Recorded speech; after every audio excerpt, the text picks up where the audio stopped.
일관성이라는 것은 끊임없이 지속적으로 같은 곳을 지향하는 것입니다. 그래서 일관성은 꾸준함과 성실함을 내포하고 있습니다. 그렇기에 우리는 일관성이 있는 사람을 신뢰하고 럭비공처럼 어디로 튈지 모르는 변덕스러운 사람을 신뢰하지 않습니다. 그래서 우리 믿는 자들은 일관성 있는 사람들이 되어야 합니다. 사무엘상 26장 11절과 12절 말씀입니다.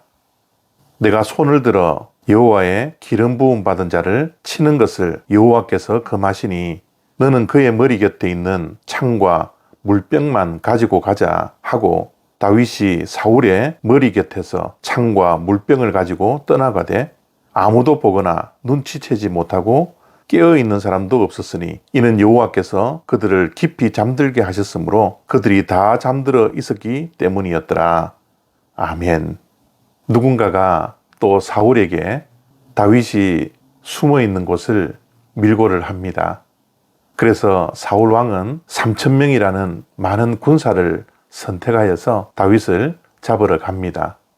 그런데 다윗과 쫓아갔던 사람들이 너무 피곤했던지 잠이 들고 말았습니다. 물론 오늘 말씀은 하나님께서 그들을 깊이 잠들게 하셨다라고 말씀을 하셨지만 그중 사울은 창을 머리 곁에 두고 깊이 잠들게 되었죠. 그 사실을 알고 다윗과 아비새는 사울을 죽일 수 있는 절호의 기회를 또다시 맞이하게 됩니다. 다윗과 함께 간 아비새는 이 기회를 하나님께서 주신 것이라고 말을 했죠. 그리고 다윗이 지난번처럼 혹시 사울을 죽이지 않을 것 같아서 자기의 손으로 단번에 사울을 죽일 수 있다라고 장담을 합니다. 그런데 다윗은 또다시 사울을 죽이지 말라고 말을 합니다. 또다시 사울을 죽일 수 있는 절호의 기회를 버리고 도망자의 신세를 종지부를 찍을 수 있었지만 다윗은 그것을 선택하지 않습니다. 왜냐하면 기름 부은 자를 치는 것을 하나님께서 금하셨다라는 것을 다윗은 알고 있었기 때문입니다. 참 다윗의 모습이 일관되지 않습니까? 지난번에도 동일한 이유로 사울의 겉옷만 베었는데 오늘 말씀에도 일관되게 똑같은 이유를 가지고 사울을 죽일 수 있는 기회를 버리고 맙니다. 우리가 한 번은 자신이 가지고 있는 의지로 어떤 일을 할 수 있지만 두 번 연달아 그것도 정말 좋은 기회를 일관되게 하지 않는다라는 것 얼마나 힘든 것인가를 우리가 너무나 잘 알지 않습니까? 그러나 다윗은 일관되게 하나님을 먼저 봅니다. 일관되게 하나님께서 금하신 것을 하지 않습니다. 다윗이 일관되게 사울을 죽일 수 있는 기회를 버릴 수 있었던 것은 자신의 의지 때문이 아니라 하나님을 바라보는 신앙 때문이었죠. 다윗은 상황에 따라 움직이지 않았습니다.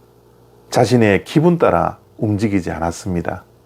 다윗은 변덕스럽게 결정하지 않고 일관되게 자신의 신앙을 지키고 있습니다.